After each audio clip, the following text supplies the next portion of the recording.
Polisi membentuk tim khusus menyelidiki kasus pelemparan bahan peledak ke rumah calon gubernur Aceh, Bustami Hamzah di Desa Pinung, Kecamatan Syah Kuala, Kota Banda Aceh.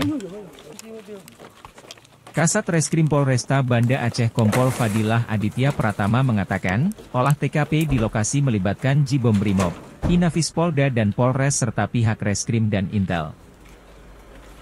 Sejauh ini pihaknya telah mengumpulkan bukti-bukti di lapangan dan memeriksa 4 saksi, termasuk mengumpulkan beberapa titik CCTV. Polisi belum bisa menyimpulkan untuk jenis bahan peledak yang digunakan pelaku.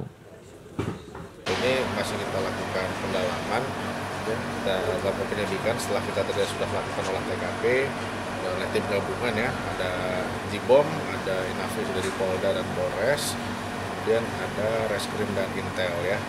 Saat ini sudah kita kumpulkan beberapa bukti-bukti mendukung dan juga pemeriksaan saksi sementara kita lakukan.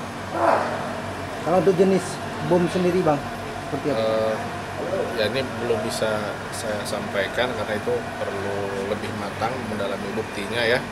Harus di lapor juga nanti penjelasannya juga.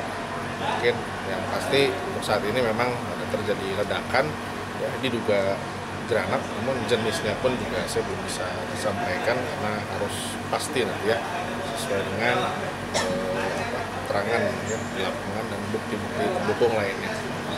Sebelumnya 2 orang tidak dikenal yang mengendarai sepeda motor melempar bahan peledak ke rumah calon gubernur Aceh Bustami Hamzah pada Senin pagi sekitar pukul 05 waktu Indonesia Barat.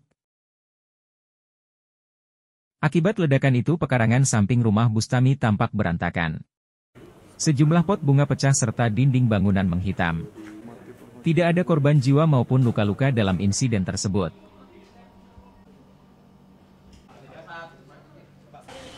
Bustami adalah bakal calon gubernur Aceh yang berpasangan dengan Muhammad Yusuf Awahab. Tim Liputan Aceh Video.